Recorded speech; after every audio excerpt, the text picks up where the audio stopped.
welcome to Come to Your Senses, the School of Sensual Living podcast. I'm your host, embodiment-based coach, Mary Lofgren. Here, we explore how to live bravely and beautifully through topics like pleasure, beauty, embodiment, femininity, art, somatic healing, mindfulness, and of course, everyday sensuality.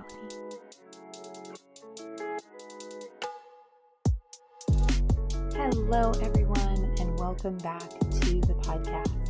I am so excited to be here today to talk to you about a topic that I wish I had had more information about back in the day when I was killing myself in the corporate world, and that is how to bring more feminine energy to your work. So whether you work 60 hours a week at a corporate job, whether you work 100 hours a week as a stay-at-home mom, whatever kind of work that you do, what we're going to talk about today is how to bring this more feminine perspective and way of being into your work. Not just so that you can experience greater relaxation and ease in your work, but so that your work can feel more fulfilling, more fruitful, and more like it is an extension of you and your creativity. And in embodied intelligence coaching, which is my signature coaching program, this is an area that we look at in a person's life a lot. And before we dive into today's episode, I wanted to celebrate our community and share with you a testimonial that I received from one of my coaching clients, Alex. So Alex says, I have wanted to work with Mary for years so that when I saw she was opening up her coaching program, I jumped. Mary is an incredibly generous coach who provides impeccable value, care, and attention to each client. I began embodiment coaching with the desire to heal a great deal of stress and burnout, but I couldn't have imagined the richness and depth this program would bring into my life. Inspiration, new habits, lifelong friendships. Embodiment allowed me to access inner strength and confidence from a different perspective, one that is more in my body and less in my head. In addition to the changes I experienced in my ability to slow down, pause, heal my burnout, and improve my sleep, I also formed lifelong friendships with the women in my group. I love that Mary meets you where you're at, and my favorite thing about her is the way her intuition is so spot on. Her support is invaluable to me, and I highly recommend this work for those who want to dive deeper into embodiment with a true sensual savant by their side. Ooh la la! Thank you so much, Alex. My goodness. I share that with all of you because in August, I'm going to be opening up the Embodied Intelligence Coaching Program again. And so if what you just heard calls to a part of your soul, and if, like Alex said, moving below the cognitive aspect of healing burnout, approaching work in a different way, and into a richer, more embodied experience of it is something that you crave, head to schoolofsensualliving.com/coaching to get on the wait list and be the first to know when we open up our early bird savings come August.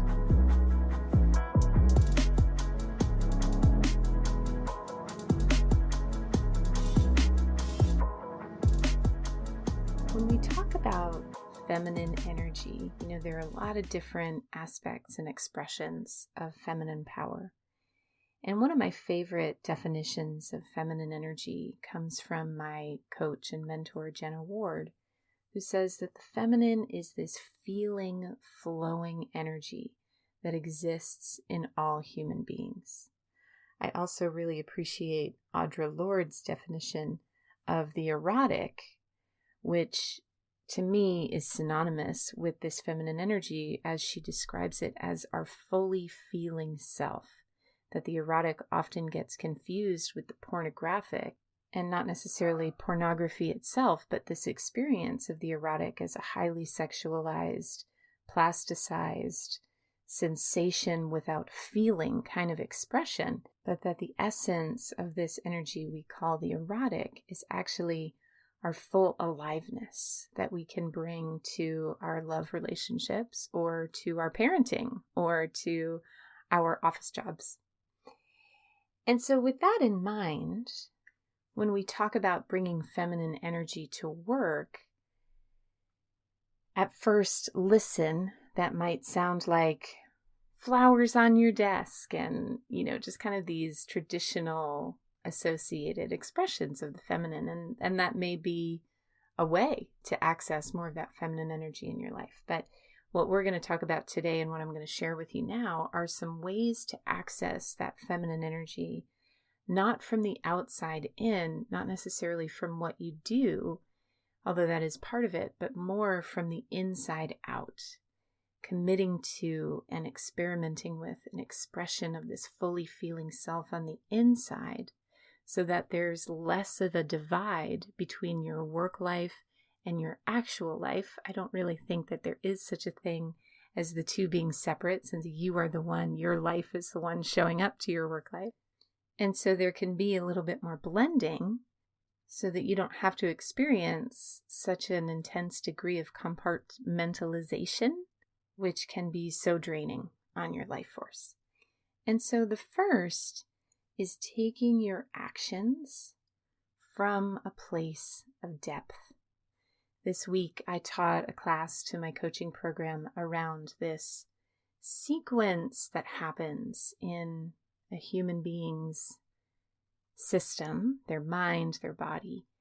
And it starts with stimulus, which leads to sensation.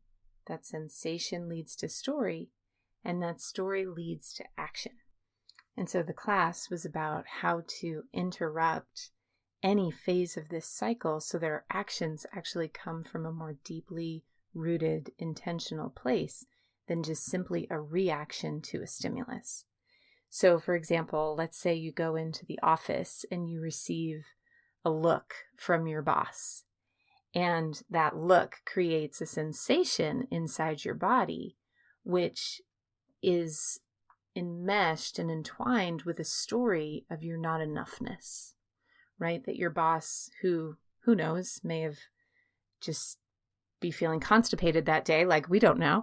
Your boss gives you this look and all of a sudden it ignites this story inside yourself about you. And so then you have the thought, well, crap, I'm not working hard enough, or I didn't finish that project soon enough. So you run into your office and you dive into work and you're sweating and adrenalized, when ultimately this may have more to do with your boss's digestive tract than with your work. So a way to bring more feminine energy into this experience for the benefit of you and your boss and your entire office or whatever your work setup is to ensure that your actions match the depth of your intention. So in the example that I just gave, all of that sequence of events happens really fast, where a belief or a story gets stimulated and then an action gets carried out.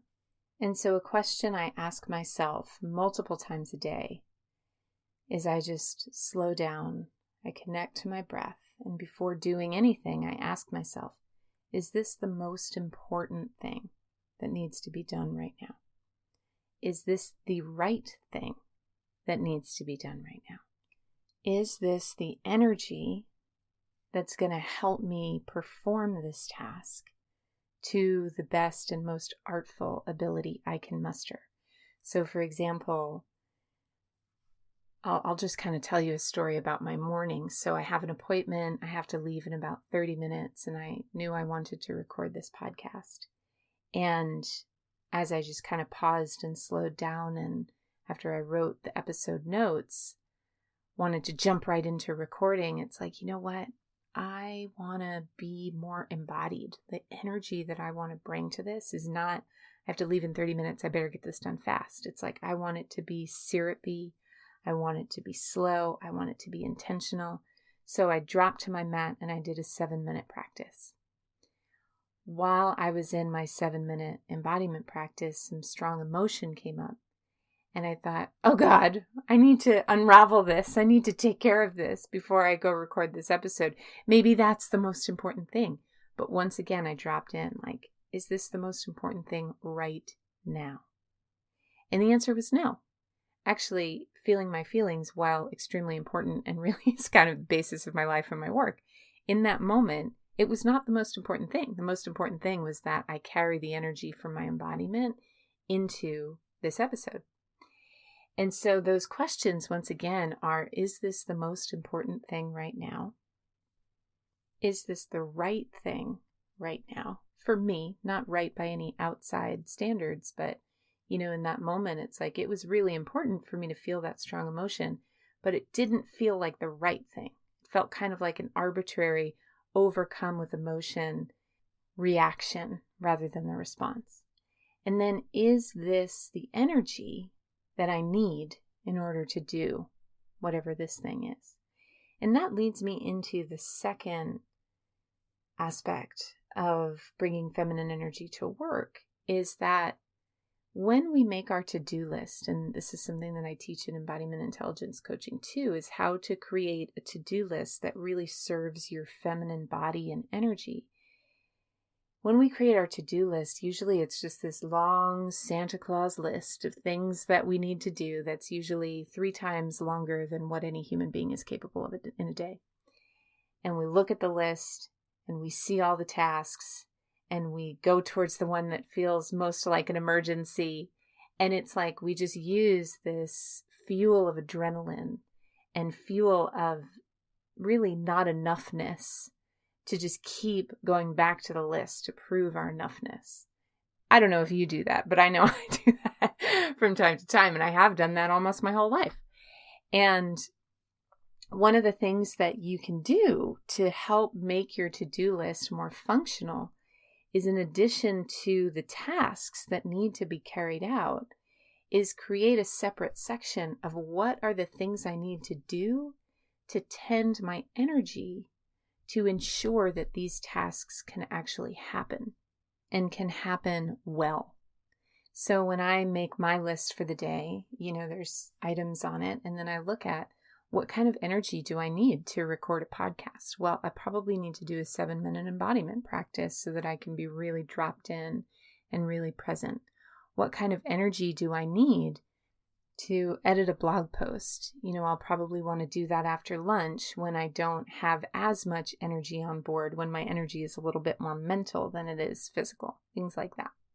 And that segues us perfectly into the next piece, which is respecting that everything has a cycle and everything has its own energy. So often on this podcast, I talk about my friend Kate Northrup's book, Do Less, which is about a feminine approach to time management. And something I've really learned from her is that everything in our creative life, and even if you're an engineer or someone who programs code, like those are still, even though they're more linear tasks, are very creative energies. Everything that we create and produce has its own cycle. So in Kate's book, she talks about our obsession with being a perpetual harvest kind of culture, that there's this expectation that we should always be in the phase of cultivation. But that when we look to nature, which is, in my opinion, just evidence of what's true and what's real, there are these 4 distinct phases to everything. There's this, what some might call the death phase, or in Kate's book, what she calls the fertile void. There is the springtime phase of reemergence, new life, new seeds, new creativity. There's the visibility phase of showing this new creation to the world. So I think about, the trees outside my window and their little green buds that then burst into flowers. And then there is that sacred ending once again that gives birth to the fertile void. And we are in the creation of these cycles over and over and over again with all of our different projects, whether that project is your child or that project is your book proposal or that project is making your grocery list. And the expectation that we are to be in that visibility harvest phase with every single aspect of our life at the same time is not only unnecessary pressure, but it's actually quite impossible. And we see that. That's why there is this beautiful contrast in nature. And so if learning how to harmonize with your different cycles of energy and with the cycles of nature is something that you want to learn more about, I'll put a link to Kate's book in the show notes. The next way to bring more feminine energy to your work is to be fierce for the thing that is the last thing that's probably on your mind when you're at work, which is pleasure. I remember when I used to work at Mama Gina's School of Womanly Arts, I was the director of enrollment. And when things would be particularly stressful, so Mama Gina's School of Womanly Arts is a school about teaching women pleasure, the art of receiving pleasure, creating their lives around pleasure. And when things would be particularly stressful, if we'd be, a week out from launching our big course of the year, we would have lingerie day, where everybody would come to the office and put on their lingerie and work in lingerie that day. We would have afternoon tea parties. We would have dance breaks. We would have dance breaks with the FedEx guy who would come in and salsa dance with us at like 4:30 p.m. We would have rock star day where we would dress up in leather and sunglasses. And we just brought so much fun because we knew that during these times we would be out of our minds with stress. And so the pleasure acted as a lubricant to our deepest sources of energy, stores of energy, and our wildest creativity and bravery. And so I don't know what that looks like in your office if you showed up in lingerie and a leather jacket, how that would go over. But what I do want to encourage you to do is be fierce for your pleasure as a form of leadership. So I imagine that if you clicked on this podcast, there is a part of you that knows that this storyline of martyrdom that we have been fed about how to be a good worker is not only fishy, but is actually completely unsustainable. And in my experience, people who are the greatest joy to work with are actually not the ones who have no boundaries, but they are the ones who have really well thought out established boundaries around things like their time off and things like their pleasure, and who have leftover energy to bring joy to their work and to the workplace. That martyrdom experience, in my own experience, can be so addictive, and can be so connecting. It's such a point of connection with our coworkers of how much our life and job sucks. It's a way that we bond and that we form relationships. And so if this is something that you relate to and that you're questioning in yourself, I challenge you to find new ways of bonding and new ways of showing your leadership with your coworkers by being fierce for what's going well and fierce for what you're proud of in yourself in that job and fierce for your pleasure. And that brings me to my final jewel around bringing more feminine energy to work, which is relationships. So in the more masculine, and another way to say masculine is just like that dominator kind of way of being, this idea that our power comes from our individuality and our ability to tough it out and to do everything by ourselves and to numb ourselves in order to get a result. The more feminine or partnership way of being is about not our ability to be that solo warrior, but our ability to be interdependent on one another. And that our ability to lead and to do great work comes not from our numbness, but from our deep feeling and that depth of intention that we bring to every one of our actions. And of course, it's not one or the other. In my opinion, doing great work is really about finding the sacred marriage between these two energies, which each have their own beauty. And when I worked at Dermalogica, which was a skincare company that I used to work at that I loved, the founder, the CEO, was named Jane Warwand. And she was this extremely charismatic, wise, intelligent, funny woman. And whenever she would come to the office, she was the CEO, she was head cheese, so everybody was really nervous. And what I really remember about her is that every time I would talk to her, she would look in my eyes and I would feel like I was the only person in the room. She had such a fierce devotion to relationships as being the central keystone of her success. And we hear a lot these days about a care economy, community care, which is different than office dynamics, I know. But what I take from that and what I love about that is that we do great work when we care. And we do great work when we care about one another. Much like pleasure is a lubricant to our creativity, relationships are a lubricant to our fulfillment and to our enjoyment. So I remember one time volunteering. There's a community-based yoga studio here in my town. And one time I volunteered to be part of one of their service projects. And I got faced with the task of hammering wood slats into the ground in a parking lot by myself. And the work itself wasn't that hard, but it was being out there alone for 2 hours doing this menial task. And then I came back for another service shift where I got to do some other task. I don't even remember what the task was, but I remember that I was with people, meeting new people, connecting with people, and it went by in a breeze. And that's a great example of how relationships offer us a deeper sense of purpose when it comes to our work. And I also know that relationships at work can be tricky and complex. And something that I used to say to myself a lot when I worked in offices, well, 2 things. One is that relationships are a key part of how I assess my own wealth. So wealth is not just about the possessions that I own or the money that's in the bank, but it's about the quality of my life and the quality of my relationships.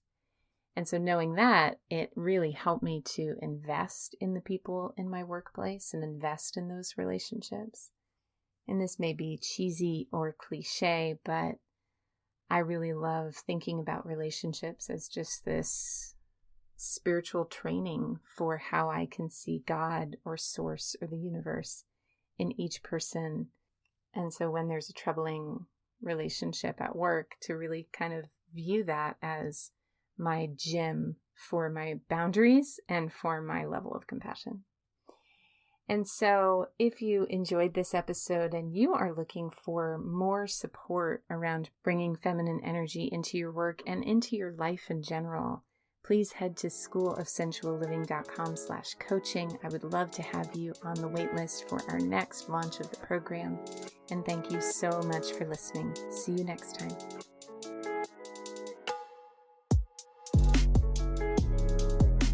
For more coaching, classes, and community in the art of sensual living, head to schoolofsensualliving.com. There you'll find a free course on how to reduce anxiety and increase your natural confidence through powerful embodied body language. Head to schoolofsensualliving.com/confidence to get instant access to the course today.